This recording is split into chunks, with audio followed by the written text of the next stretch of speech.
this, mysterious glowing orbs in the night sky over San Diego, sending people rushing online to share their videos on social media.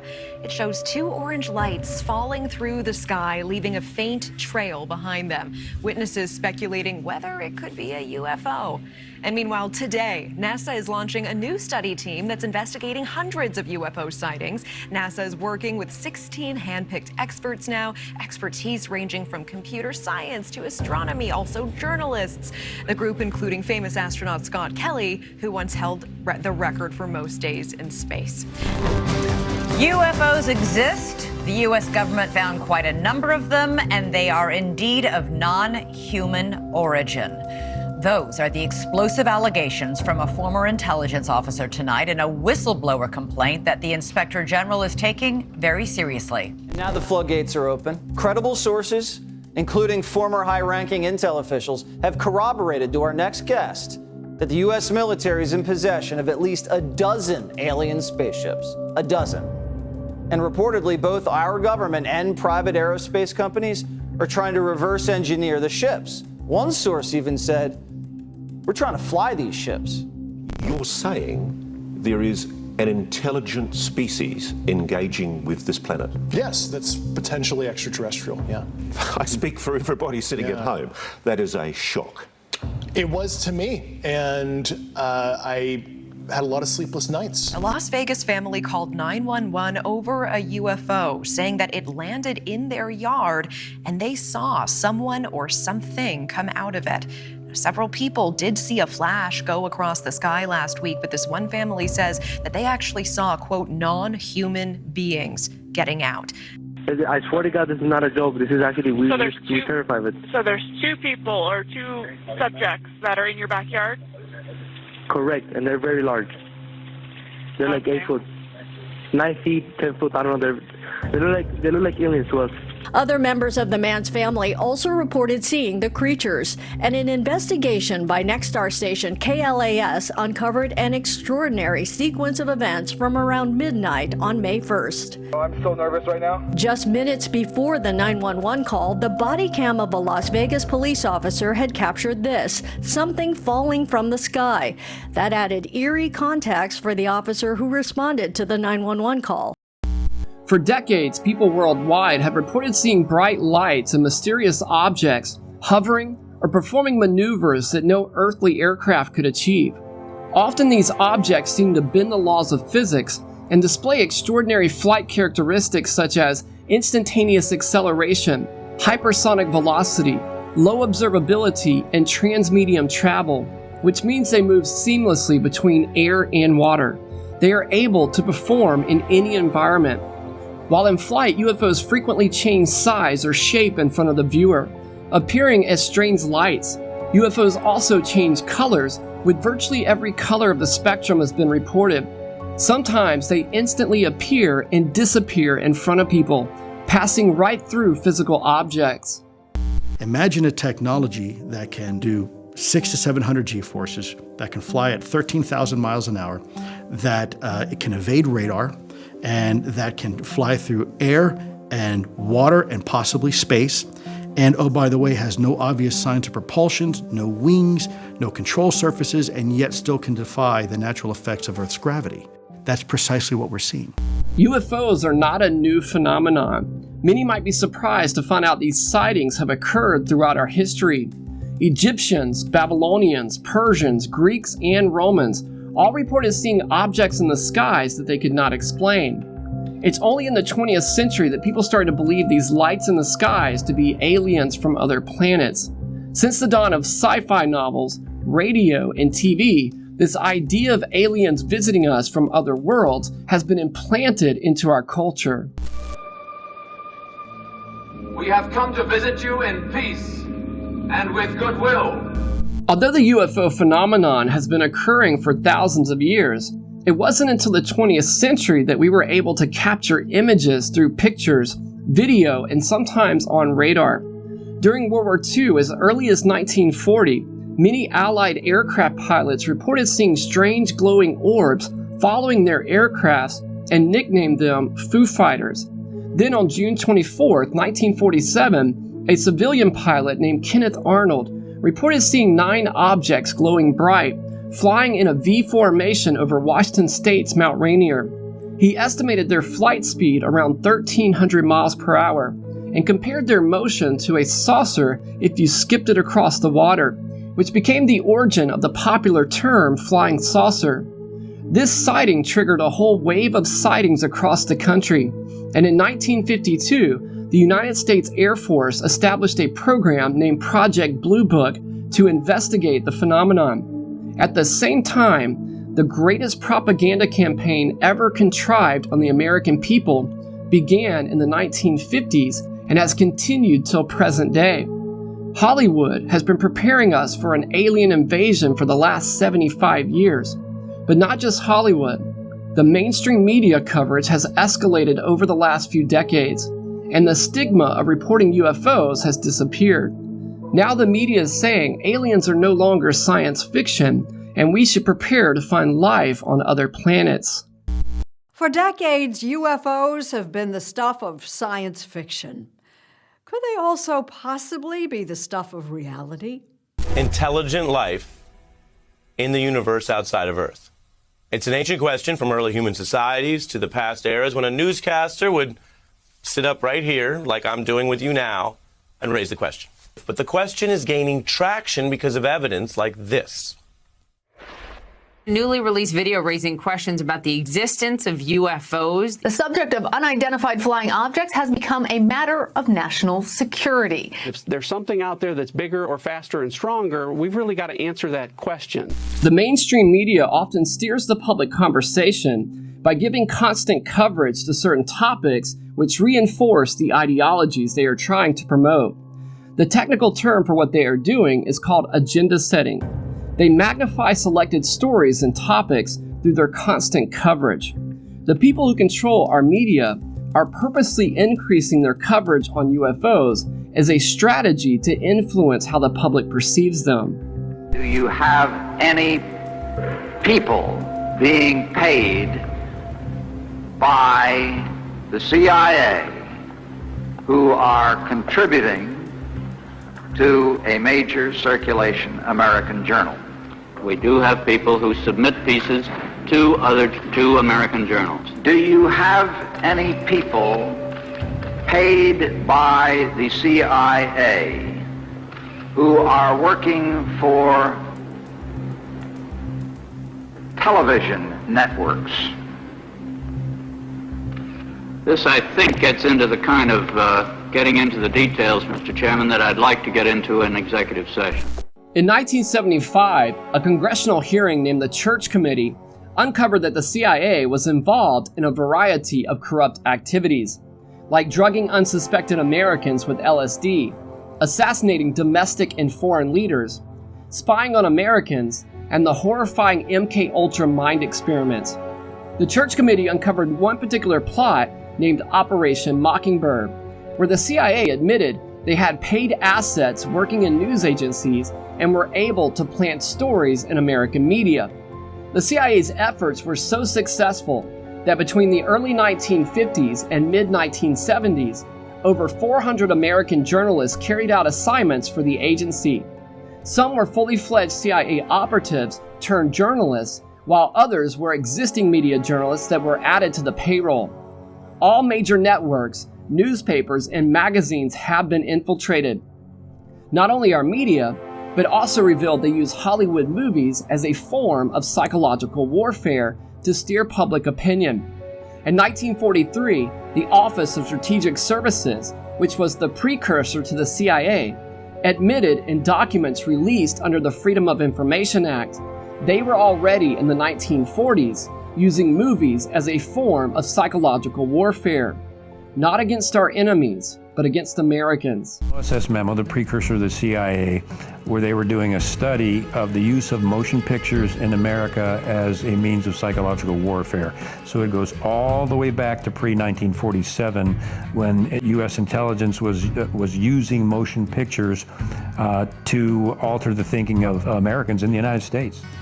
The CIA is funneling information into Hollywood. Hollywood is putting out in the movies, and the population believes it.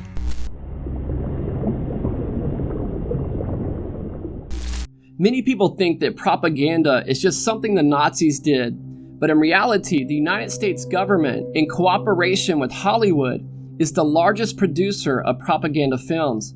The CIA knows full well the power of the silver screen. The name Hollywood is derived from the holly tree. It was used by druids and people practicing witchcraft. The Hollywood wand was used for spell casting, and this continues today in movies. Hollywood movies are forms of sorcery using psychology and subliminal messages. They are filled with occult references and hidden symbols. Psychologist and author of the book, The Power of Movies, Colin McGinn wrote, "In the movie-watching experience, we enter an altered state of consciousness, enthralling and irresistible. The critical faculties are reduced, and the mind entering a state of dreamlike susceptibility and suggestibility. This is fertile ground for persuasion of one kind or another. Movies have a hypnotizing power over the mind. It is no secret that the government, especially the CIA, is involved in what we see in motion pictures.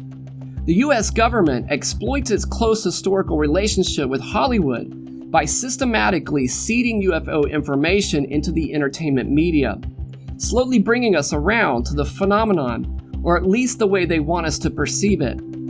Legacy media and Hollywood movies are designed to acclimate us to the idea of alien visitors. The next clip is a few minutes long, but it proves the critical point that I'm trying to make. Well, here's the interesting thing. You talked about the mythology of the government and some kind of symbiotic relationship with Hollywood.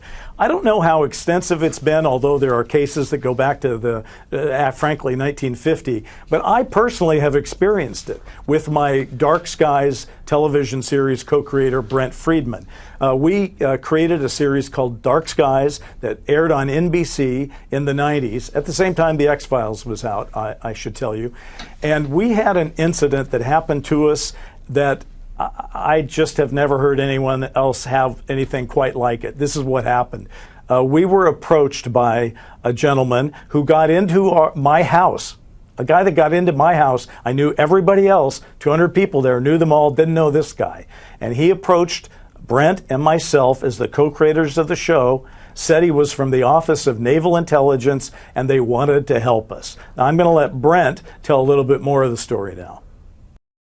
He was not a man in black. He looked like a young Republican. He looked like a young politician, right, if anything. And he came up and introduced himself and said that he was a big fan of the show and he loved what he had seen. And again, the show is in the middle of a broadcast, right, for the first time on television, and he's already talking about that he's seen the whole thing, which struck me as odd. And as we started to have a conversation, he had said, yeah, I was sent here by some very interested people to let you know that we really appreciate what you and Bryce are doing with the show, and we wanted to help. And that was my reaction. Yeah. That very face you made was my face. And again, I can't tell you how surreal this was, because I'm trying to keep an eye on the party, but I'm talking to this guy and I'm very confused as to who he is and why I'm having this conversation with him, but it's kind of fascinating, so I keep talking. And I say, well, I don't understand. How do you think you can help? And he said, well, you've actually got a lot of truth in your show, but you can have a lot more if you work with myself and my partners. We're prepared to come in and tell you some really interesting things. And so this guy said, well, I'm going to let you get back to your party. I've already taken up too much of your time. And then he walks, and he kind of goes into the bushes, and he's gone. And they wanted to help us come up with some story ideas. They did not want story credit, and they did not want money. In particular, though, I remember one thing that irritated them.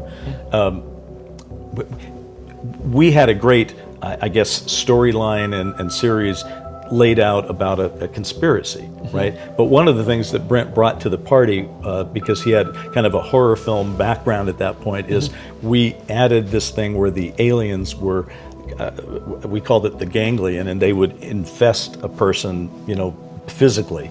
And so you had ganglions coming out of people's mouths and all that. I remember they were like, that's not the way it works. Okay. And we were like, we don't care if that's the way it works. It's the way it works in dark skies. It's a TV show. But they were like, no, see, you're setting everything back, because that's not how they really do it. So they wanted you to publish what they were saying was the truth. Yes. Yes. Yeah. Okay, let's assume that's true for a moment. Why would any government agency that's presumably presiding over an intentional cover-up come to a TV program and try and sew it with aspects of the truth? Because JC said to me that it's a drip system, right? Like, get the truth out there in small ways. And you have a television show that millions of people are watching right now.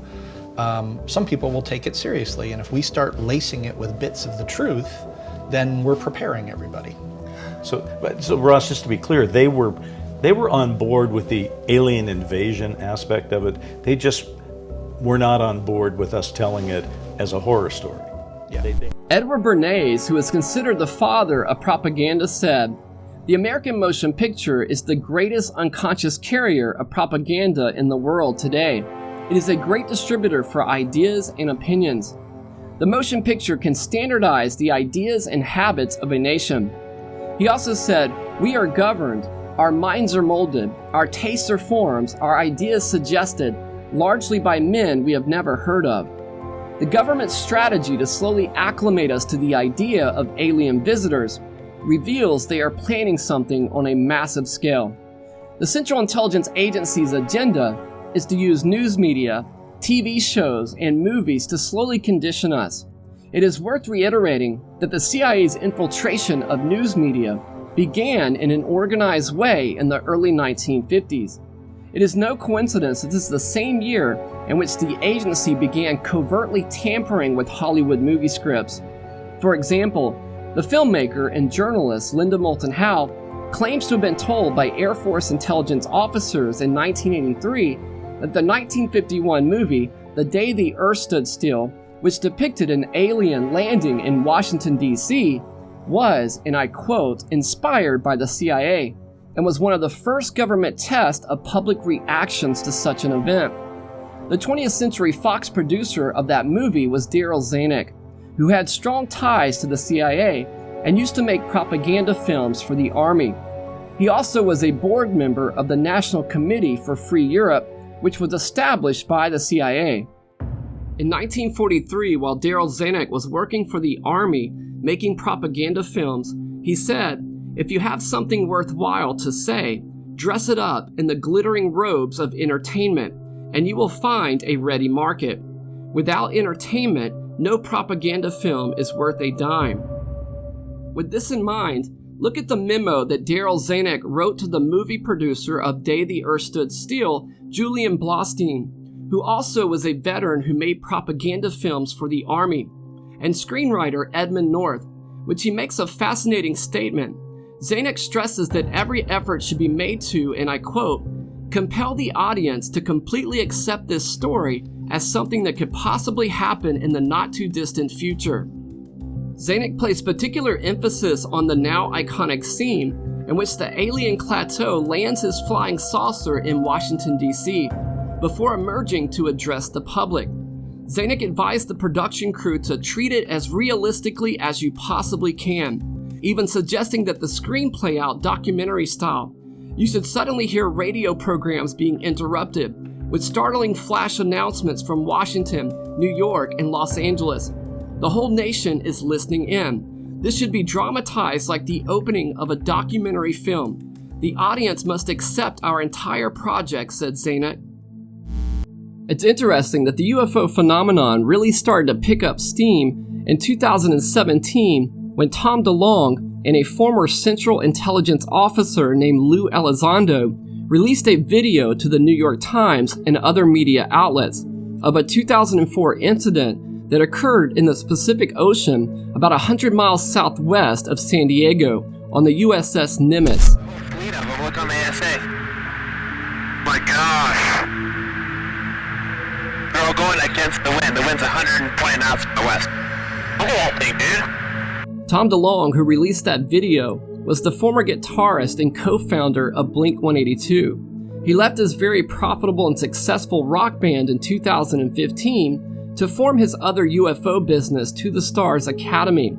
Just talk for a moment, brag for a moment about how you really kind of have changed this conversation. I mean, the work that you have been doing, much of which has been unheralded, has really revealed things that were unknown to the public before, and you should be very proud of that. Yeah, I am. I brought out the first 3 declassified videos of UFOs ever. They were given to me. To the Stars Academy brought them out. I assembled a team of very, very high-ranking government officials from the CIA, Department of Defense, other 3-letter agencies, and so on. One of the heads of the Skunk Works, Lockheed Martin.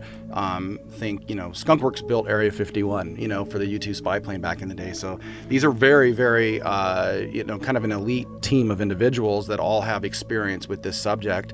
They all came together because I created a vehicle that has 3 divisions: entertainment, science, and aerospace. And the whole goal of this is to create a vehicle for the disclosure of the UFO phenomenon and various other things because, So your goal is to eventually get this information out there. Tom teamed up with a group of government officials with very impressive resumes in the United States intelligence community, like Lou Elizondo and Christopher Mellon. These are people with highly classified security clearances who work for agencies like the CIA and NASA. Their sole purpose of their To the Stars business is to get people to be comfortable with the idea that UFOs are real and that we have been visited by aliens. Tom has mentioned on multiple occasions something big is coming and that these government agencies are preparing people by releasing information slowly to the public. This is why we've seen an increase in the media on the topic of UFOs.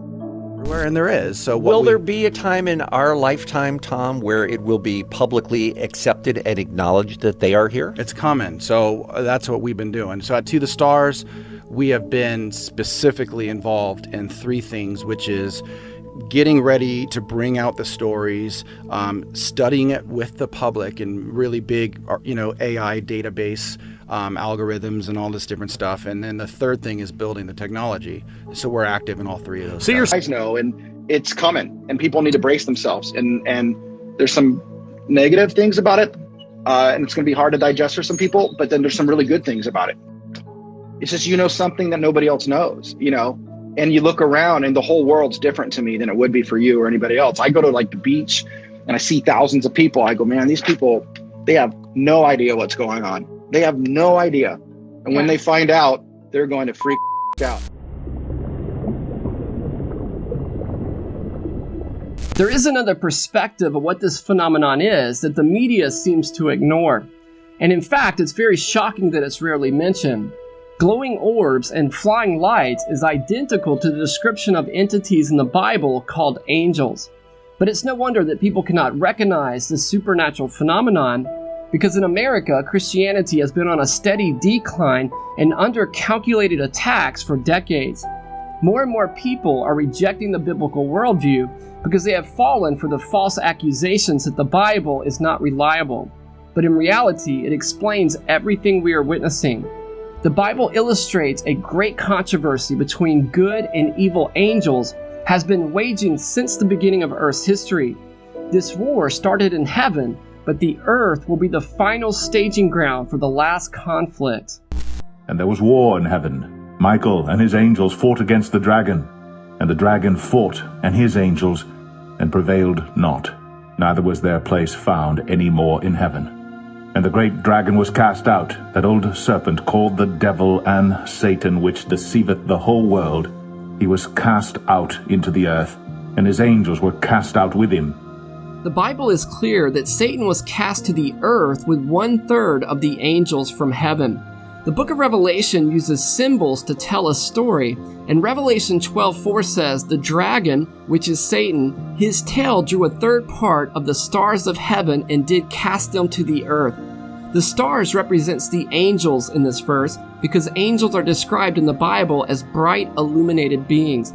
And the dragon's tail, the tail is a symbol for Satan's lies. And we get the explanation in Isaiah 9:15. It says, "The prophet that teaches lies, he is the tail." So Revelation 12:4 is letting us know that Satan's lies deceive 1/3 of all the angels in heaven. Although we don't know the exact number, but I'm guessing this could be as many as hundreds of millions of fallen angels were cast to the earth where they still reside today. And the fact that Satan was able to deceive millions of angels should make us realize we need to understand the warnings from the Bible. And there appeared another wonder in heaven, and behold, a great red dragon, having 7 heads and 10 horns, and 7 crowns upon his heads. And his tail drew the 3rd part of the stars of heaven, and did cast them to the earth. At times, I remember laughing at people who would say, it's not aliens, it's demons. I couldn't laugh anymore. I'm not so sure about that. There is a very, very strong link between what people think demons are from the Bible and other religions and the UFO phenomenon. And what you have is something that doesn't like man, period, and something that feels either jealous of or has some kind of plan for what man is to be. The philosophical belief system. I had nothing to do.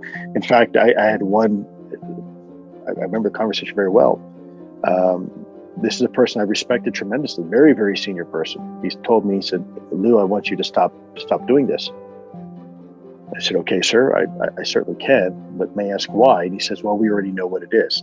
Now, at that moment, I honestly thought maybe it was our own technology. I was running up against some super uber secret sap, and they were telling me to stop. And I said, okay, sir, so it's ours? And he said, no, that's not what I'm saying. And he said, he asked me point blank, have you read your Bible lately? And I wasn't quite sure where he was going with that. And I said, well, sir, I think I know what it says. Where are you going with this? And he said, well, then you would know that these things are demonic and we should not be pursuing them. Yeah. And he wasn't kidding. That's exactly how he felt. So this is a Pentagon. This is a Department of Defense official saying, stop looking at UFOs because they're demonic? Correct.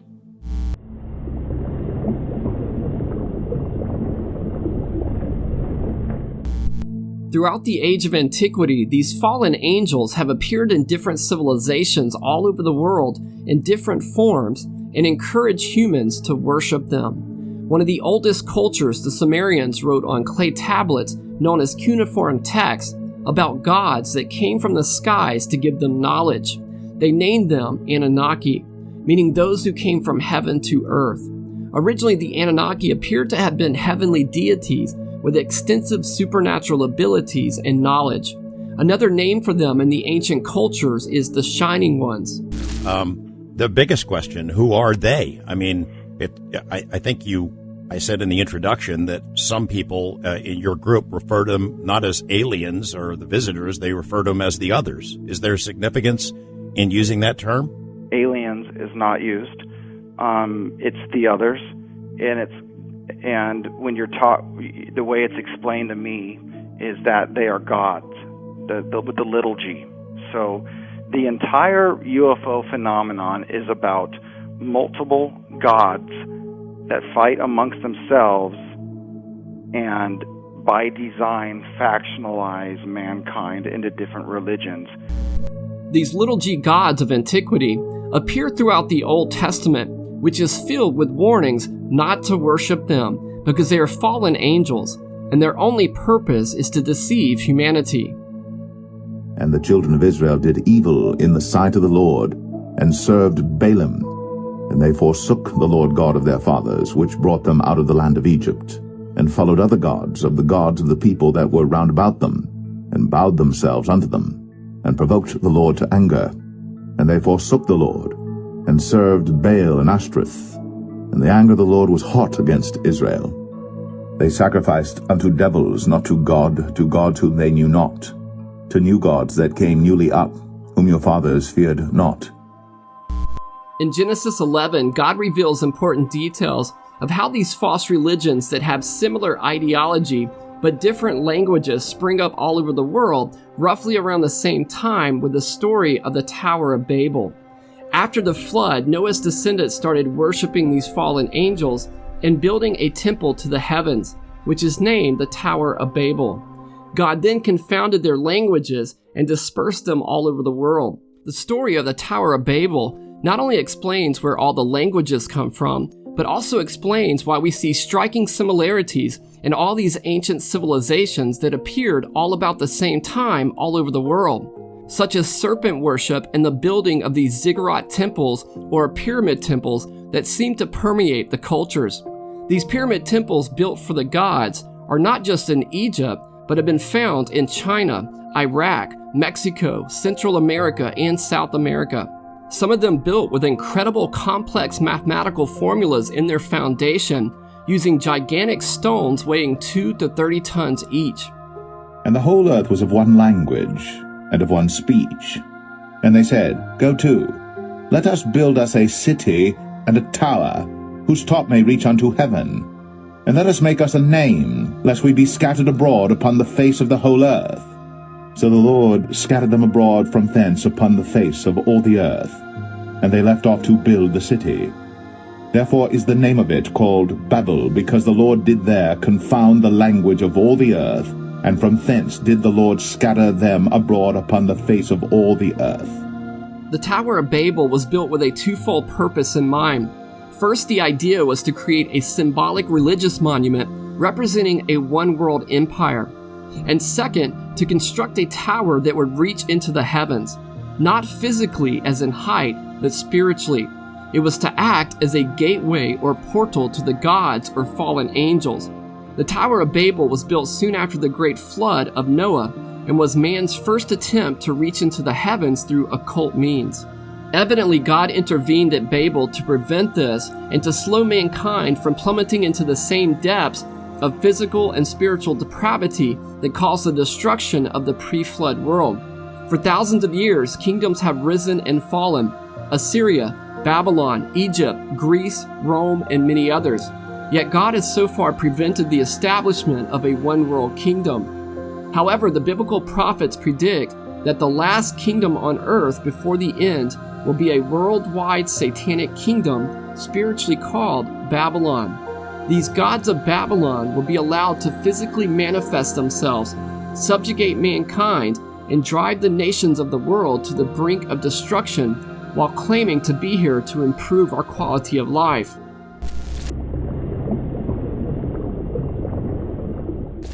The Bible clearly warns of a coming era of unprecedented deceit and delusions that will engross the minds of mankind. Satan will work signs and wonders, and this will captivate humanity because the world has rejected the plain truths of the Bible. So God will allow this strong delusion to take place as the ultimate test for the last generation. Even him, whose coming is after the working of Satan with all power and signs and lying wonders, and with all deceivableness of unrighteousness in them that perish, because they received not the love of the truth, that they might be saved.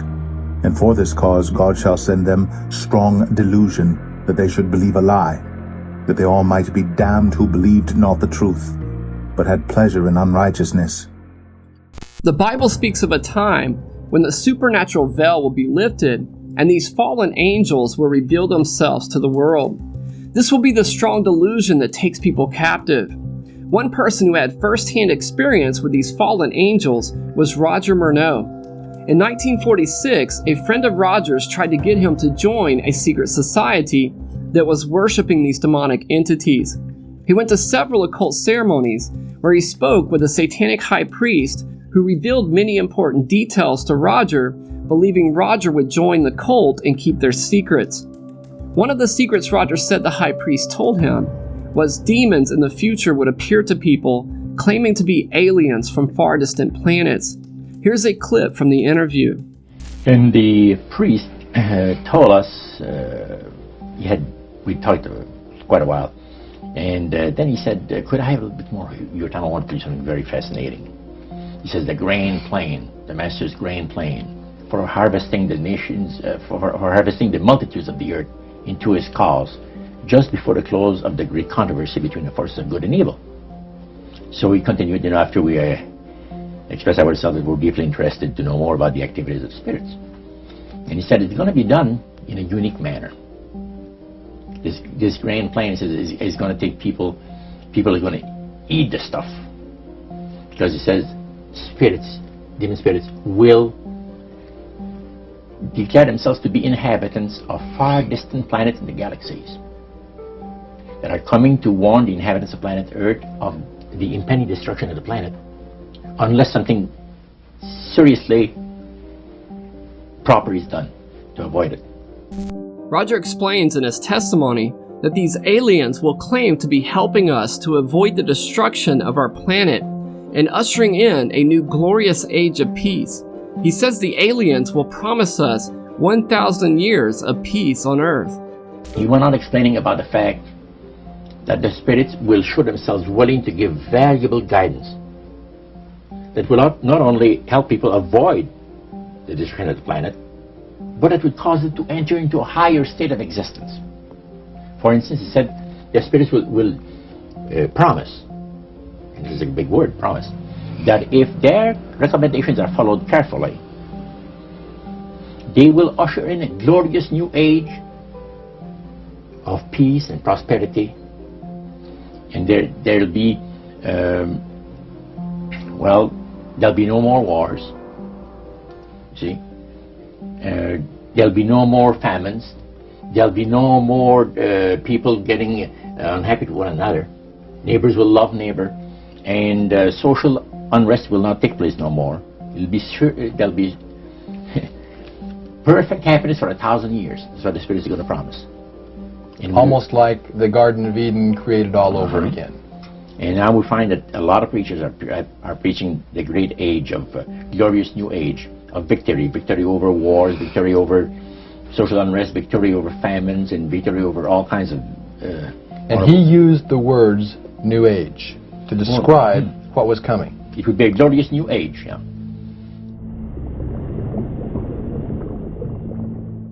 What Roger says in this interview is very disturbing and gives us a behind-the-scenes look into what secret societies are really planning. Roger says their goal is to bring in a new age. The New Age is an occult term that we have talked about in previous episodes. Aleister Crowley, the most notorious Satanist of the 20th century, proclaimed this New Age, or what he also called the Age of Horus. Even if you think the idea of a New Age is ridiculous, I would like to remind you that very powerful people do not, and they are actively working to bring this New Age in. What some people don't understand is that the New Age is synonymous to the New World Order. The New World Order is the political side of that system, and the New Age is the religious side. Thus, the New Age movement is the necessary counterpart for the New World Order. And this is not some outrageous conspiracy theory as the media would have you to believe. These people are very serious and believe Earth will have a utopian one-world system that will last for the next 1,000 years. We have before us the opportunity to forge for ourselves and for future generations a new world order, a world where the rule of law, not the law of the jungle, governs the conduct of nations. When we are successful, and we will be, we have a real chance at this new world order, an order in which a credible United Nations can use its peacekeeping role to fulfill the promise and vision of the UN's founders. As I've told you before, because I love it so much, they also created the Great Seal of the United States. And that Great Seal of the United States has on it, Novus Order Seclorum, a new order for the centuries, for the ages, forever. Chaos. And now is the time when things are shifting. There's going to be a new world order out there. And we've got to lead it. And we've got to unite the rest of the free world in doing it. Roger says in his interview that Satan and these secret societies have been planning this new age or New World Order since the 1700s. The time frame for this new age is actually based off a sequence that we find in the Bible. James Ussher, a theologian and scholar in the 1700s, using the Bible, added up the dates and ages found in the Bible and was able to develop a timeline of how old the Earth is. This is called Bishop Ussher's chronology. He estimated the Earth was created around 4004 BC. That would put the Earth at right about 6,000 years old, and not billions of years as scientism suggests. And the priest said that Lucifer had been studying the Bible. And he found in Daniel 12:4, where we are told about the time of the end, many shall run to and fro, knowledge shall be increased. He understood it to be that we're getting to that point. And he had, with all the spirit counselors, to change their modes of operation. What Roger says is Lucifer learned from studying the Bible that we are living at the very end of time. In the Bible, every 2,000 years, a major development was revealed in God's plan of redemption. For the first 2,000 years, God revealed his plans through the patriarchs. Then around 2000 BC, God made the covenant with Abraham and preached his message of a coming Savior for 2,000 years using the Israelites. The Messiah was born around 4 BC and was baptized in 27 AD, which was the starting point of his ministry. 3.5 years later, Jesus was crucified on Passover of 31 AD. For the last 2,000 years, the church has been preaching the message of the gospel and the return of Jesus. We are living right before the next big event to happen in God's timeline. In 2027, we will be exactly 2,000 years from the time that Jesus started his ministry. Then in 2031, on Passover, we will be precisely 2,000 years from the crucifixion. This means the closing of the gospel age is about to happen. Not only the closing of the gospel age, but according to the Bible, the earth will now be 6,000 years old. This is important because of the patterns of sevens found in the Bible. All through the Bible, you see a template of working 6, then resting on the 7th. For example, God created the earth in 6 days, and then rested on the 7th day. In Leviticus, God told the Israelites to farm their land for 6 years, and then on the 7th year they were to let the land rest for 1 year as a Sabbath. When ye come into the land which I give you, then shall the land keep a Sabbath unto the Lord. 6 years thou shalt sow thy field, and 6 years thou shalt prune thy vineyard, and gather in the fruit thereof. But in the 7th year shall be a Sabbath of rest unto the land, a Sabbath for the Lord. This is essential to understand that in the book of Revelation, chapter 20, there is a 1,000-year Sabbath rest for earth. Meaning if earth is 6,000 years old, then we are living right before that Sabbath rest. The Apostle Peter mentions this principle in 2 Peter chapter 3, verse 8. But beloved, be not ignorant of this one thing, that one day is with the Lord as 1,000 years, and 1,000 years is one day. The Lord is not slack concerning his promise, as some men count slackness, but is long-suffering to usward, not willing that any should perish, but that all should come to repentance. But the day of the Lord will come as a thief in the night, in the which the heavens shall pass away with a great noise, and the elements shall melt with fervent heat. The earth also, and the works that are therein shall be burned up.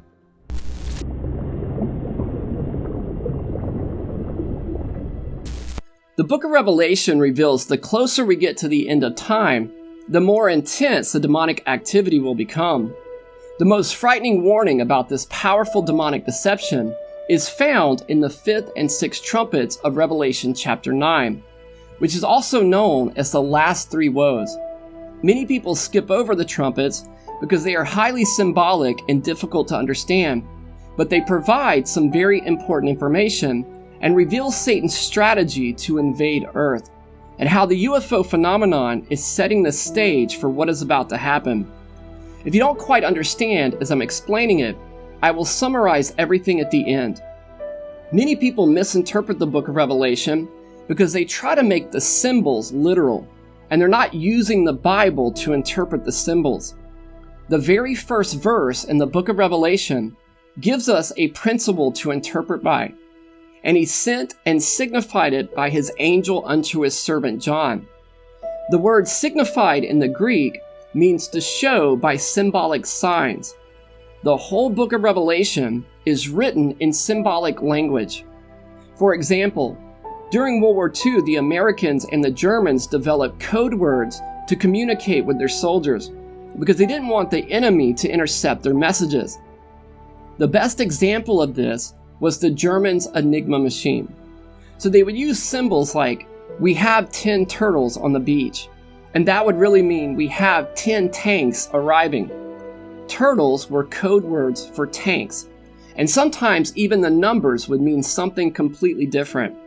So if the enemy intercepted your messages, they still would have no clue what you're talking about. You would have to have the code book to understand the symbols. God gave us the book of Revelation written in symbolic code. Here's an example of how you interpret the symbolic language.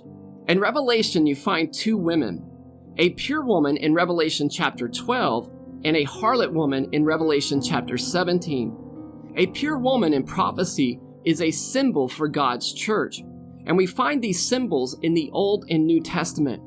Jeremiah 6:2, I have likened the daughter of Zion to a comely and delicate woman.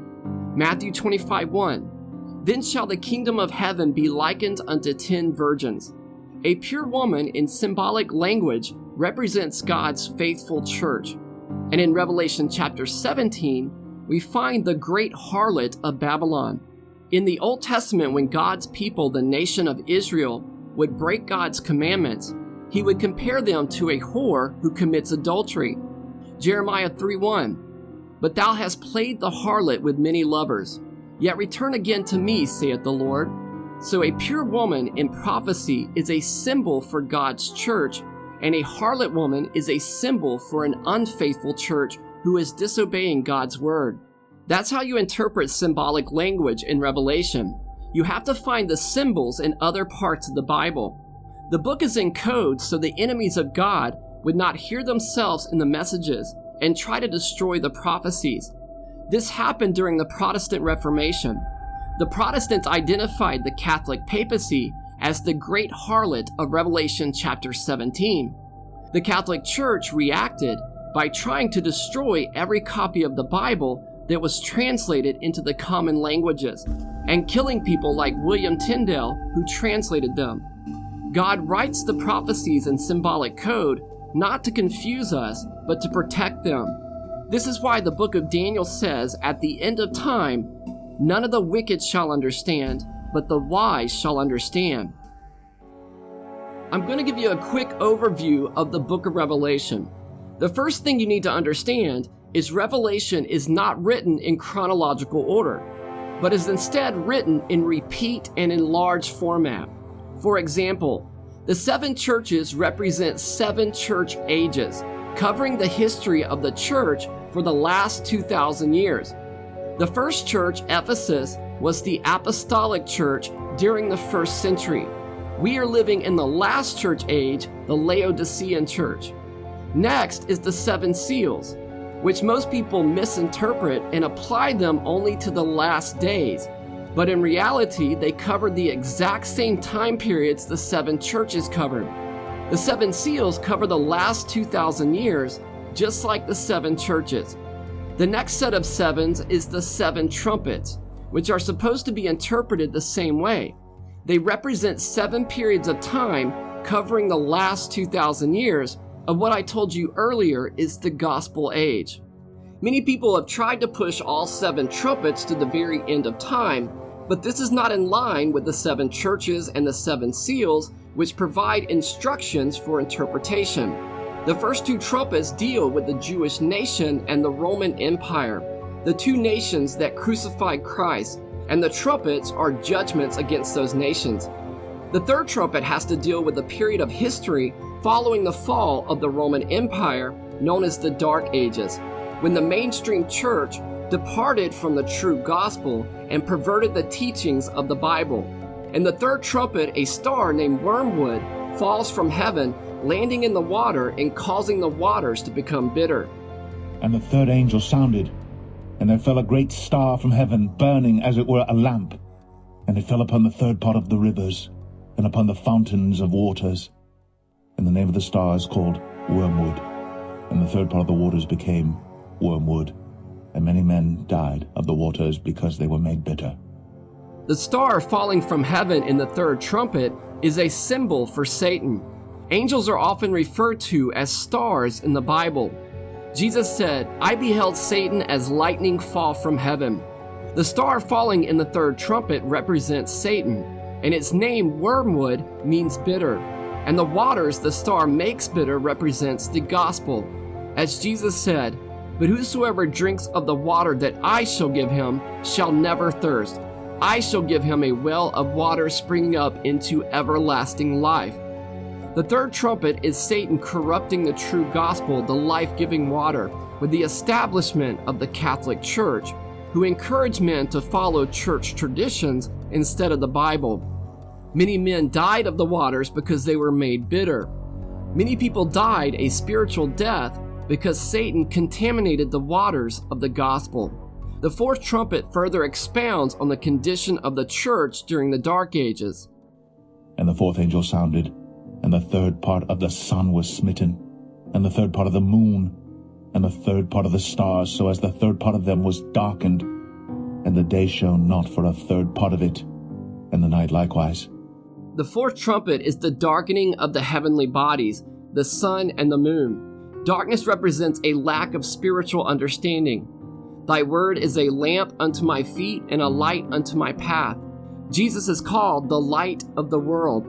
The Apostle John said, And the life was the light of men, and the light shineth in darkness, and the darkness comprehended it not. And these verses, the sun and the moon, represent the Bible and the gospel shining at night. In Ephesians 6:12, Satan and his demons are called the rulers of darkness. The darkening of the heavenly bodies portrays the time when the Bible was limited and persecuted by the Catholic Church. The Catholic Church made it illegal for the layperson to own a Bible. Rome has always seen the Bible as dangerous to its authority. The book The Secret History says, the Roman Catholic Church, when it has held sway over the nations, has fought against the Bible and against those who take it as their sole authority. This time is known in history as the Dark Ages, and this is exactly how the fourth trumpet depicts this period. Finally, it says, it affects a third part of the sun, third part of the moon, and a third part of them were darkened. In Revelation 12:4, it says Satan deceived a third of the angels from heaven. So when you see a third mentioned, it is appropriate to conclude the phrase, the third part, is a symbol for Satan's kingdom. Now, before the fifth trumpet sounds, there's a heavenly warning from an angel flying through the midst of heaven, saying with a loud voice, Woe, woe, woe to the inhabitants of the earth. And I beheld and heard an angel flying through the midst of heaven, saying with a loud voice, Woe, woe, woe to the inhabitants of the earth, by reason of the other voices of the trumpet of the three angels, which are yet to sound. This angel is warning there will be an intensification of judgments on those who persist in hostility towards the gospel. The last three woes are the final events in Earth's history. They are the fifth, sixth, and seventh trumpets. The seventh trumpet is the third woe, which is the return of Jesus Christ. The fifth and sixth trumpets, known as the first two woes, is what we are about to examine. Revelation chapter 12 through 22 adds more details to these last three woes. The seven trumpets in Revelation are some of the most complicated chapters in all of the Bible. One popular interpretation of these trumpets is from a Methodist preacher named Josiah Litch, who applied the fifth and sixth trumpets to the rise and fall of the Ottoman Empire using the day-for-year principle. I very much believe in the day-for-year principle and the historicist method, but when you examine the verses, the last three woes start at the time of the end. So if you believe that interpretation, just stay tuned to hear the other view and then make your decision afterwards based on the evidence that I'm about to provide. The first two woes are not describing a Muslim invasion. They are depicting a demonic invasion. They describe a frightening scenario where demons are no longer restrained by the power of God. The powers of darkness are going to be permitted to reveal themselves to all of humanity. The worst is yet to come, as we are about to see. Now I'll play some of the verses from Revelation chapter 9 of the fifth trumpet. Listen carefully to the symbolic language John uses. Revelation 9. And the fifth angel sounded, and I saw a star fall from heaven unto the earth, and to him was given the key of the bottomless pit. And he opened the bottomless pit, and there arose a smoke out of the pit, as the smoke of a great furnace. And the sun and the air were darkened by reason of the smoke of the pit. And there came out of the smoke locusts upon the earth, and unto them was given power, as the scorpions of the earth have power. Again, the image of a star falling from heaven like in the third trumpet is used. The star falling from heaven evokes the story of the fall of Satan, the most glorious angel. Isaiah 14:12 says, "How art thou fallen from heaven, O Lucifer, son of the morning?" Jesus said, "I beheld Satan as lightning fall from heaven." This is no doubt a symbol for Lucifer. Then it says he is given the key of the bottomless pit. The Greek word is abusos, the abyss. This is a symbolic prison where the fallen angels or demons are confined. Most people think this is some fiery pit below the earth's crust, but no, it is the earth. Satan is the god of this world. Jesus said, "For the prince of this world cometh." Satan and his angels were cast out of heaven with nowhere else to go but earth. Revelation 9:11 says, Satan is king of the bottomless pit. Notice that Satan was given the key of the bottomless pit, meaning he does not have complete freedom of movement. Revelation 1:18 says, Jesus has the keys of hell and of death. Satan is given this symbolic key because this is a judgment against earth. Satan has always had power over the earth, but he has been restrained in the past from accomplishing all his desires. This is a very important verse, warning us that Satan will be permitted to do things in the end times that he could not do before. It says, "And he opened the bottomless pit, and there arose a smoke out of the pit, as the smoke of a great furnace." The smoke is a reminder of judgment. In Genesis 19:28, after the destruction of Sodom and Gomorrah, Abraham looked in that direction, and it says, he beheld, and lo, the smoke of the country went up as the smoke of a furnace. The same wording is used in Revelation. The smoke represents judgment, and it darkens the sun like in the fourth trumpet. The sun representing the truth of the gospel. Jesus is the light of the world. And there came out of the smoke locusts upon the earth, and unto them was given power as the scorpions of the earth have power. The locusts of the fifth trumpet must be understood as symbolic. This is evident because these locusts have the power of scorpions. They have tails like scorpions and poisonous stings. Second, real locusts normally attack plants. The locust of the fifth trumpet, however, hurts not plants, but people. The fact that the locusts come out of the abyss, the symbolic prison of demonic forces, suggests these locusts are demons, which were temporarily confined, but now are unleashed to do harmful work. The verses say these locusts have power as the scorpions of the earth have power. As we saw earlier in the video, the tail is symbolic for lies. Isaiah 9:15 says, "The prophet that teaches lies, he is the tail." In Revelation 12:4 it says, "The great red dragon's tail drew a third part of the stars of heaven and did cast them to the earth." Satan's lies deceived a third of the angels in heaven.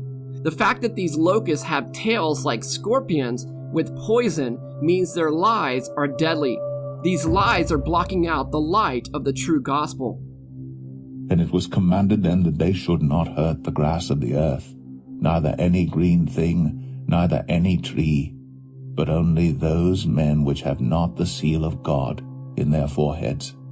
In verse 4, the demonic locusts are told not to hurt the grass of the earth, neither any green thing, neither any tree. Throughout the Old Testament, God's covenant people are referred to symbolically as green grass and trees. Psalm chapter 1 says, "Any man that shall delight in the law of the Lord, and in his law does he meditate day and night, he shall be like a tree planted by the rivers of water. His leaf shall not wither, and whatsoever he does shall prosper." The New Testament also uses this symbolism. John the Baptist said, "The axe is laid unto the root of the trees. Therefore any tree bringing not forth good fruit is hewn down and cast into the fire."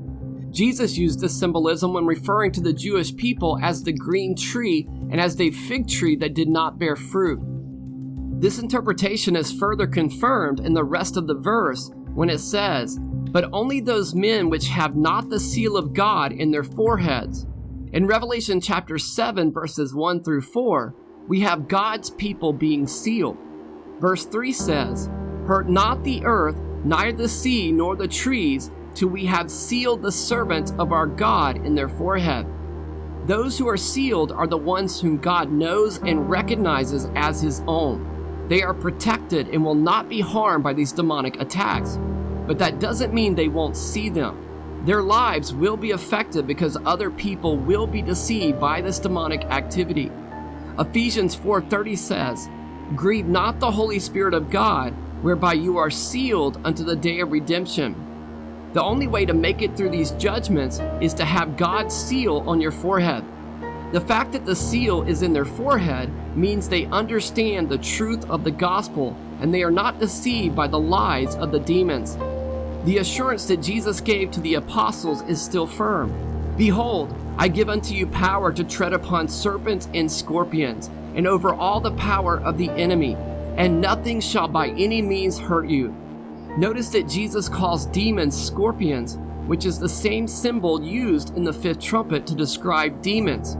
This is more evidence that these symbols represent demons and definitely not Islam or the Ottoman Empire, as some have suggested. These strong-worded symbols are telling us this is way more serious than Islam. And to them it was given that they should not kill them, but that they should be tormented 5 months. And their torment was as the torment of a scorpion when he striketh a man. These demons are not permitted to kill people, but only can torment them for 5 months. And their torment is coming from their scorpion tails. This means it is their deceptions that are causing so much anguish. The fifth trumpet plague is spiritual. It will be an intense, demonic, psychological warfare unleashed on the world. When the verse says, "They shall not kill them, but that they should be tormented," this does not mean people will not die during this time, because Satan and demons can influence humans to kill people for them. We know this from other verses like Matthew 24, which says there'll be famines, pestilence, earthquakes, and wars. Many people will die during this time. Jesus said, "Then shall they deliver you up to be afflicted, and shall kill you, and you should be hated of all nations for my name's sake." What the fifth trumpet is saying is that the demons cannot kill you themselves. They have to use other means. But as we will see in the sixth trumpet, eventually God will permit them to kill the wicked after the close of probation. Now the tricky part is trying to explain to people the symbolism of the 5 months. Verse 5 says, "And they shall be tormented 5 months."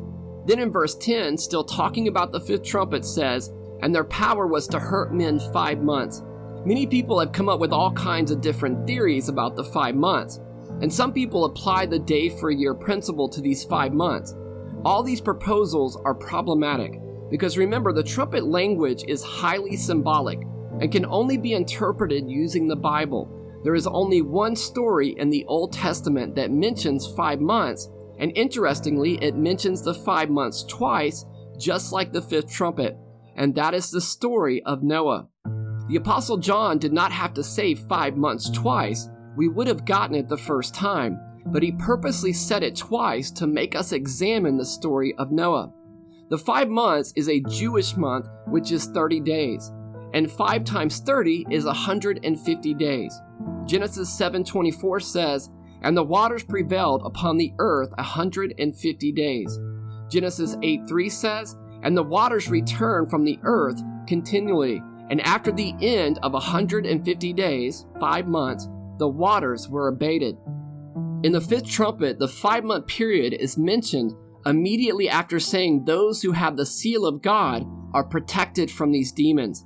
In the Noah's flood story, Noah and his family were protected from the water by being in the ark. Just like at the end of time, God's people are protected who receive the seal of God. This 5-month period is mentioned, trying to draw our attention to the ark of protection, which is the seal of God. God is warning us to get on the ark. Jesus uses Noah's story in Matthew 24 when talking about the last days.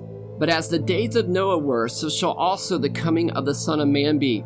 For as in the days that were before the flood, they were eating and drinking, marrying and giving in marriage, until the day that Noah entered into the ark, and knew not until the flood came and took them all away. So shall also the coming of the Son of Man be." In Revelation chapter 12, verse 15, we also see the symbolism of Noah's flood.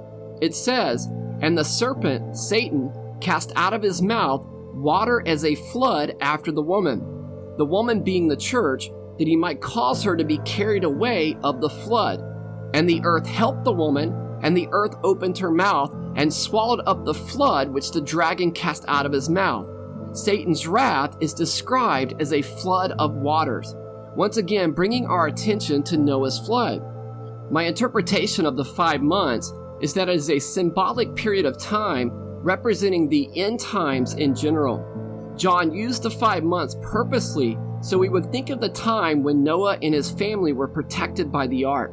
Satan's deceptions are described as a flood of waters. As I said earlier, we are at the end of the gospel age, and a new age is beginning. I believe these demonic deceptions have already began back in the 18th century, but when we reach the end of the gospel age, we will see an intensification of demonic activity like the world has never seen before. These demons will be openly among us. The fifth trumpet is an alarm for God's people to get ready. Satan is promoting this new world order or new age, knowing his demonic kingdom will have more freedom of movement. The bottomless pit will be wide open. And the shapes of the locusts were like unto horses prepared unto battle, and on their heads were, as it were, crowns like gold, and their faces were as the faces of men, and they had hair as the hair of women. Now that John has described the origin and the mission of the demonic locusts, the next section describes a detailed description of their appearance. In describing them, he uses words as and like, and the shapes of the locusts were like unto horses prepared unto battle, and on their heads were as it were crowns like gold, and their faces were as the faces of men, and they had hair as the hair of women, and their teeth as the teeth of lions. The horses prepared unto battle, this is designed to create an impression of conquest and victory. On their heads were as it were crowns like gold. Their crowns are not real gold, they are trying to look kingly and claiming authority, but their crown is a counterfeit. Remember, everything about them is a lie. They will deceive mankind by their appearances. This is in contrast to Jesus, who wears a real golden crown in other chapters of the book. The Apostle John had just described them as locusts and scorpions. Now he was describing their seductive look. He says, and they had the hair as the hair of women. Their appearances have now become attractive. Their teeth were as the teeth of lions. The Apostle John is borrowing language from the Old Testament prophet Joel. For a nation has come upon my land, strong and without number, whose teeth are the teeth of a lion. It is self-evident that the description of the demonic locust is drawn from the Old Testament book of the prophet Joel. Joel contains a timeless message about judgment and repentance. In the book, he describes a locust invasion that decimates Jerusalem. The Apostle John is describing these demonic locusts using symbols found in the prophet Joel's depiction of the Day of the Lord verses. This term, the Day of the Lord, is mentioned 19 times by 8 different Old Testament prophets. And the phrase, the Day of the Lord, has 2 different applications. The first application is to the past destruction of Jerusalem. And the second application is the return of Jesus Christ and his judgment on earth. The Apostle John is warning that this fifth trumpet demonic locust invasion is a sign that the day of the Lord is almost upon us. This symbolic presentation in the fifth trumpet is intended to make an impact on the reader, that these evil powers have been restrained for a long time, but the day has come for them to terrorize humanity. They are described as an army of destruction.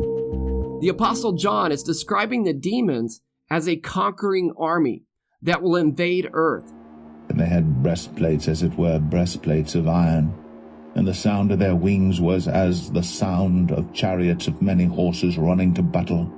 2 significant symbolic signs stand out to me in this verse. First is the breastplates of iron, and second is the symbol of chariots and horses. It says, and they had breastplates, as it were, breastplates of iron. In the Old and New Testament, breastplate is a symbol for righteousness or character. Isaiah 59:17 says, For he put on his righteousness as a breastplate. Ephesians 6:19 says, and having on the breastplate of righteousness. Breastplate can be a symbol for character, but also breastplate has another meaning in the Old Testament, which I believe is more appropriate in this context. In Exodus 28:15, the high priest wore a breastplate, and God called it the breastplate of judgment. The verse says breastplates of iron. Iron has many spiritual meanings as well. Jesus rules over the nations with a rod of iron. In Deuteronomy, God describes the slavery the Israelites experienced under the Egyptians as an iron furnace. In Deuteronomy 28:48, God says that if Israel breaks his commandments, he will put a yoke of iron upon thy neck. So breastplates of iron in this context is a symbol for extreme judgment. In the sixth trumpet, the same demons have breastplates of fire and of jacinth and of brimstone. These were the same elements used to destroy Sodom and Gomorrah during their judgment. So in the fifth trumpet, God is letting us know this will be a severe judgment on the wicked. And remember, it will be mingled with intense deceptions. There can also be a dual meaning to the breastplates of iron. Remember, I said breastplate is a symbol for righteousness. Isaiah 59:17, for he put on his righteousness as a breastplate. In the book of Daniel, he describes the Roman Empire using the element of iron. The Roman Empire became the Roman Catholic Church.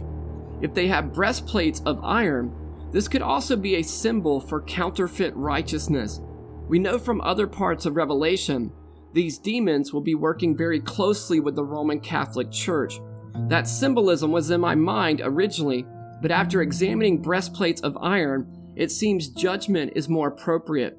But it is worth mentioning that the Apostle John could be alluding to both interpretations, because both would fit in this context. There are many parallels between Daniel chapter 11 verses 40 through 45 that match the fifth trumpet of Revelation. And one of them is the symbol of chariots and horsemen. John is describing a military force, but we know he does not mean literal chariots and horses. These words are highly symbolic. When one does a search for the symbols of chariots and horsemen throughout the Old Testament, it is usually connected to a king and some military invasion or war, but it's also a symbol for angels. Psalm 68:17 says, the chariots of God are 20,000, even thousands of angels. The Lord is among them. Isaiah 66:15 says, for behold, the Lord will come with fire, and with his chariots like a whirlwind. God's angels are described as his military chariots. Here is one more verse that describes angels as chariots and horsemen. In 2 Kings chapter 6, Elijah prays for his servant to be able to see God's angels that are helping them. And his servant said unto him, Alas, my master, how shall we do? And he answered, Fear not, for they that be with us are more than they that be with them. And Elisha prayed and said, Lord, I pray thee, open his eyes, that he may see. And the Lord opened the eyes of the young man, and he saw, and behold, the mountain was full of horses and chariots of fire round about Elisha. The symbol of angels being described as chariots and horses is very clear throughout Scripture. Here's one more verse in 2 Kings chapter 2, verse 11. When Elijah was being taken to heaven, the Bible describes the angels that took him up as chariots of fire and horses of fire, and Elijah went up by a whirlwind into heaven. So in the fifth trumpet, when it says chariots of many horses running to battle, it is referring to fallen angels. I just want to summarize very quickly before we move on to the next section.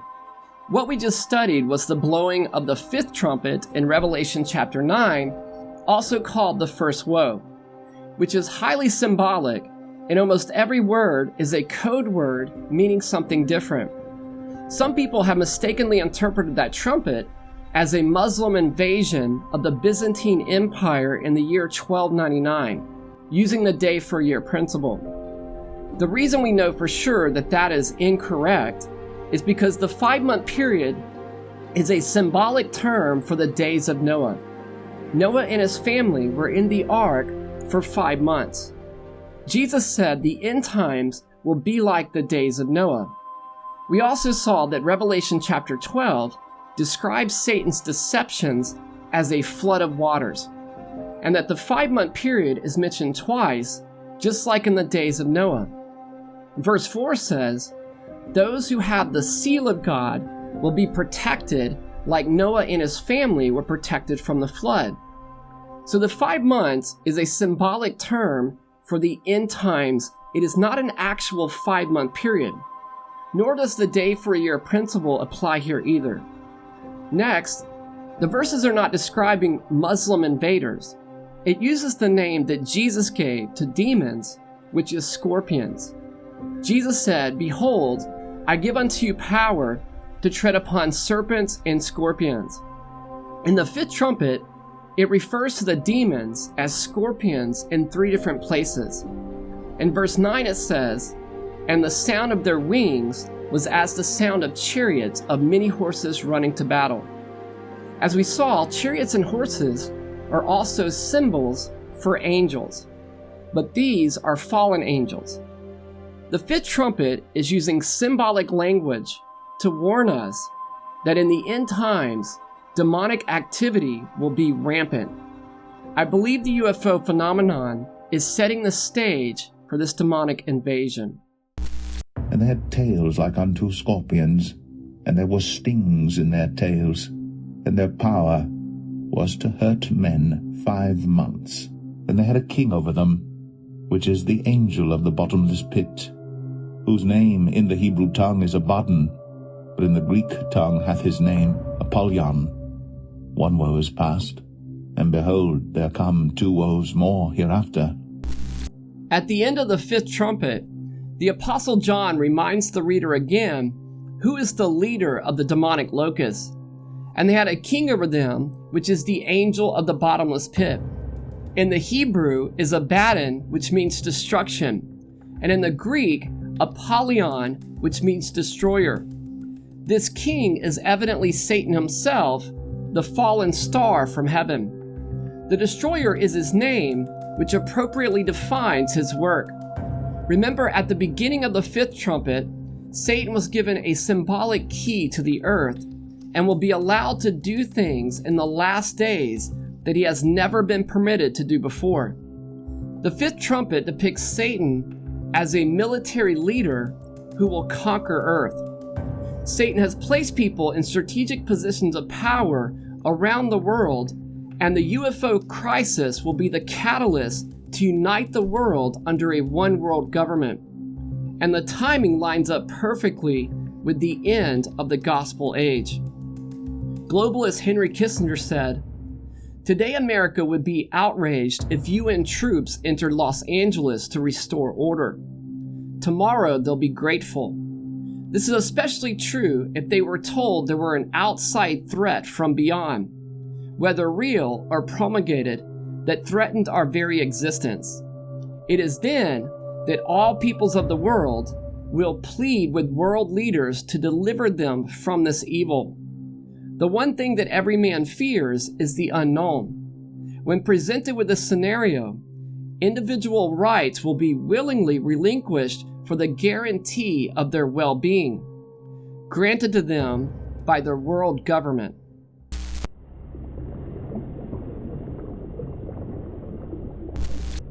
The 6th trumpet is a continuation of the 5th trumpet. In the blowing of the 5th trumpet, the horse-like demonic locusts were prepared for battle under the leadership of the angel of the abyss, which was Satan himself. But their activities were slightly restrained, for they were not allowed to kill people, but only to torment them for 5 months. The situation is changing in the 6th trumpet. The demonic forces are now given total freedom to exercise their destructive activities against the earth and its inhabitants. 1 woe is past, and behold, there come 2 woes more hereafter. And the 6th angel sounded, and I heard a voice from the 4 horns of the golden altar which is before God, saying to the 6th angel which had the trumpet, Loose the 4 angels which are bound in the great river Euphrates. And the 4 angels were loosed, which were prepared for an hour and a day and a month and a year, for to slay the 3rd part of men. The 6th trumpet says to loose the 4 angels which are bound in the great river Euphrates. These 4 angels parallel the 4 angels in Revelation chapter 7, verses 1 through 4, who are holding back the winds of strife and destruction. In the 6th trumpet, they are holding back the demonic forces. In Revelation chapter 7, the 4 angels are holding back the winds of strife from harming the earth, while God's people are being sealed for their protection.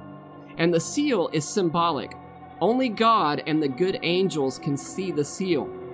These 2 scenes are connected, and in both scenes a binding and loosing are associated with these 4 angels. Also, both scenes a numbering occurs. In verse 15 it says, "And the 4 angels were loosed, which were prepared for an hour and a day and a month and a year, for to slay a 3rd part of men." The Apostle John is referencing what Jesus said about the end of time. "But of that day and hour knoweth no man, not the angels of heaven, but my Father only." These verses are referring to the day of the Lord. Many people think the day of the Lord is just talking about a 24-hour event. But the day of the Lord starts as judgment on the wicked first, and it is longer than just 24 hours. The day is just the day it begins on the closing of probation. This event takes place right before Jesus comes back. In the 5th trumpet, the army was allowed to torment people, but now the demonic army is unleashed to complete a widespread killing on humanity. And it says, for to slay a 3rd part of men. Satan deceived a 1/3 of the angels in heaven. So when you see a 3rd mentioned, it is referring to those who have been deceived by Satan will be the ones he's allowed to kill. The people being killed in these verses are the ones who receive the mark of the beast. This event happens right before Jesus returns. After the blowing of the 6th trumpet, no one else can be saved because judgment is now being instituted and the 7 last plagues are starting to fall on the wicked. It says in verse 17, "Out of the mouths of the demons issued fire and smoke and brimstone. By these 3 was a 3rd part of man killed, by the fire and by the smoke and by the brimstone which issued out of their mouths." In Revelation 14:10, the 3rd angel's message, it describes what happens to people who receive the mark of the beast and says, "He shall be tormented with fire and brimstone," the same as the 6th trumpet. This is no doubt the beginning of judgment on those who receive the mark. But everyone is not killed. Verse 20 says, "And the rest of the men which were not killed by these plagues, yet repented not of the works of their hands, that they should not worship devils." And the number of the army of the horsemen were 200,000.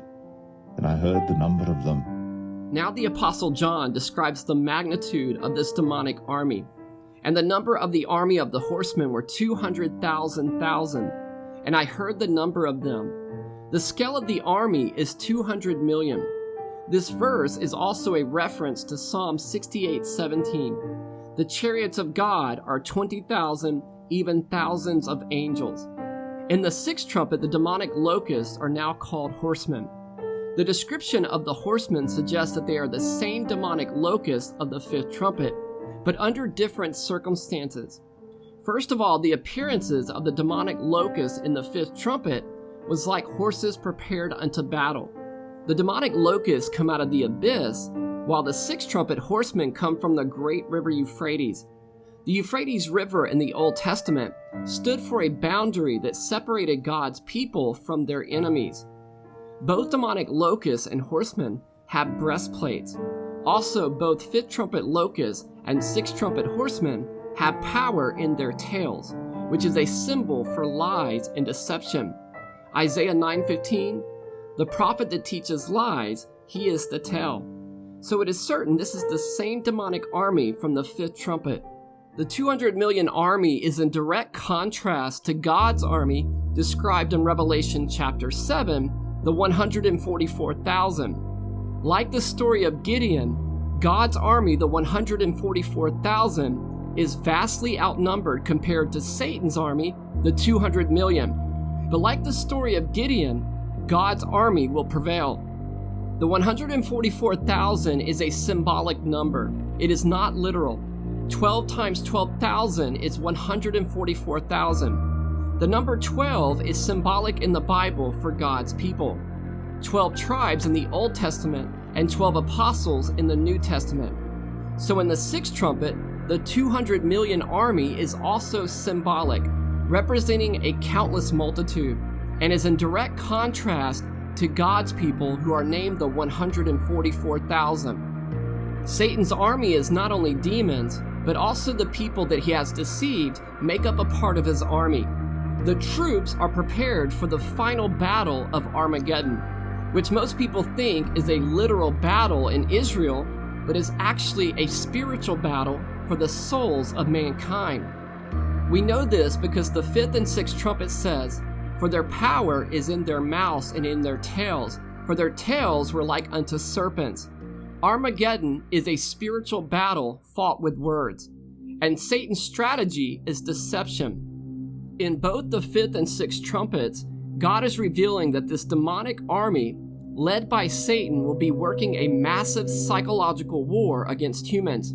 The mouth, as a symbol in Revelation, refers to a mighty weapon in the spiritual battle between good and evil. From Christ's mouth proceeds a sharp two-edged sword, with which he makes war against the unrepentant.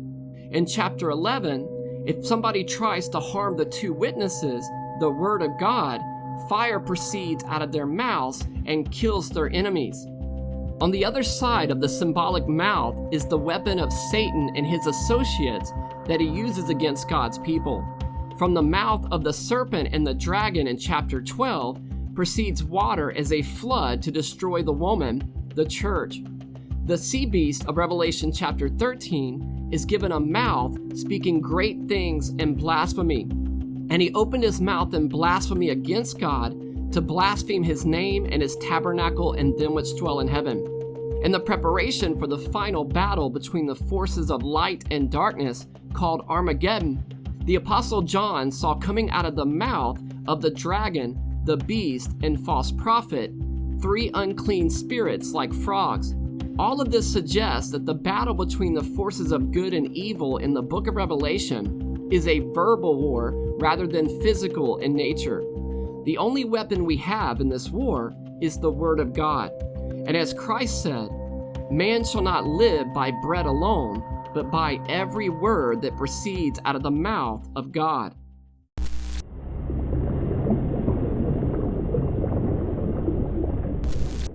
After the conclusion of the sixth trumpet in chapter 9 of Revelation, the Apostle John then writes an interlude in chapter 10 and 11. The reader intuitively expects to hear the sounding of the seventh trumpet, but instead the sequence is interrupted with an interlude. An interlude is also inserted in the 7 seals after the 6th seal. In chapter 7, the interlude portrays the sealing of God's people and the great redeemed multitude standing before the throne of God. The 7 trumpets follow the same pattern as the 7 seals. The interlude between the 6th and 7th trumpet portrays a strong angel with an open little scroll. Then, in chapter 11, verses 1 through 14, it depicts the 2 witnesses, and these 2 scenes are answering the question of what the church is supposed to be doing while the 5th and 6th trumpets are blowing on the earth. Their duty is to be preaching the gospel. The last verse of chapter 10 says, "And he said unto me, Thou must prophesy again before many people and nations and tongues and kings." Revelation chapter 10 and most of chapter 11 describes the experience of God's people in the world as they give the final gospel message. As Satan is doing all of his deceptive work, God will be pouring out his Holy Spirit on his people so they can preach, and we will cover those topics in the future. The book of Revelation is broken up into 2 major sections. The first part is chapters 1 through 11. Then in the second half of the book of Revelation, chapters 12 through 22, it adds more details to everything that we have just looked at. and it expounds on the final gospel message, specifically Revelation chapter 14. When you read Revelation chapter 13, verses 1 through 10, those verses occur during the first 4 trumpets.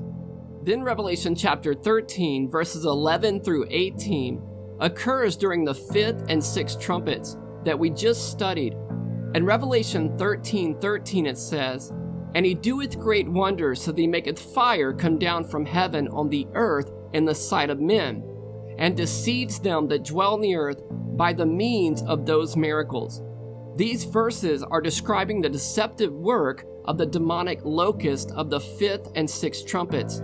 And those trumpets depict Satan with an army of demons descending upon the earth to conquer it, and his weapon of mass destruction is Satan's mouth, which pours out deceptions like a flood of waters. The second woe is past, and behold, the third woe cometh quickly. And the 7th angel sounded, and there were great voices in heaven, saying, The kingdoms of this world are become the kingdoms of our Lord and of his Christ, and he shall reign for ever and ever.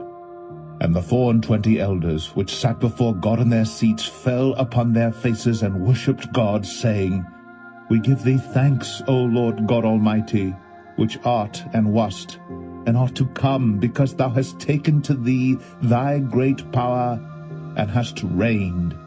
And the nations were angry, and thy wrath is come, and the time of the dead that they should be judged, and that thou shouldst give reward unto thy servants the prophets, and to the saints, and them that fear thy name, small and great, and shouldst destroy them which destroy the earth.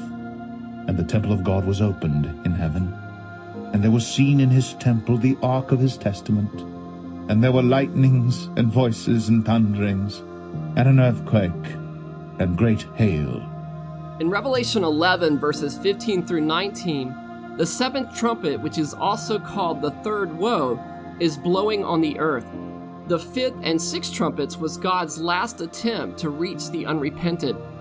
Earth's chaos at the end of time does serve a purpose for God to try and reach people. It's important to note that probation closes in the 6th trumpet, and by the time Jesus starts to descend from heaven to gather his people, it will be too late for anyone else to be saved. The decision of who is saved and lost was completed in the 6th trumpet. It says in Revelation 10 that there should be time no longer, but in the days of the voice of the 7th angel, when he shall begin to sound, the mystery of God should be finished.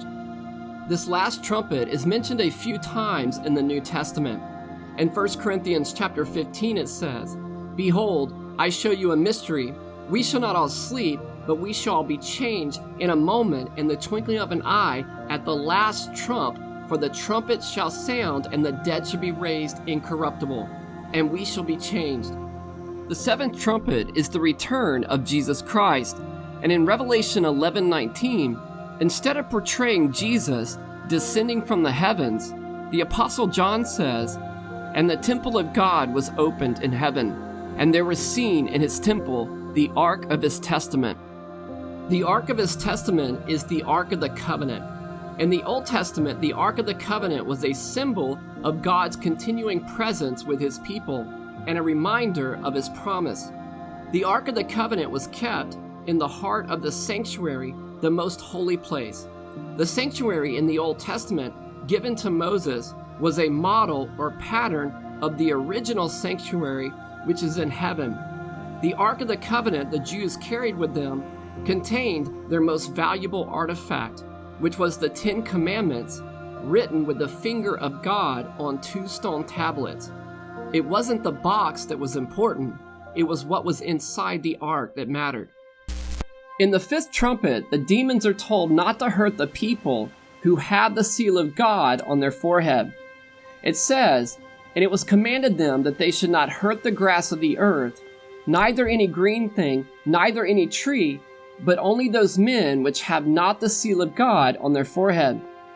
This scene with the Ark of the Covenant is revealing the requirements of receiving that protection. As we saw earlier, it will be like in the days of Noah. Anyone on Noah's Ark was protected from the flood. But to get on that ark, they had to repent of their sins and keep God's law. The Apostle Peter says that Noah was a preacher of righteousness. The same is happening here. Anyone who accepts God's covenant and his commandments will receive the seal of God and will be protected throughout the end times. The demons cannot attack them personally, and by keeping this covenant, they will also have a superior discernment compared to those who reject God's law. This is further confirmed in the next chapter.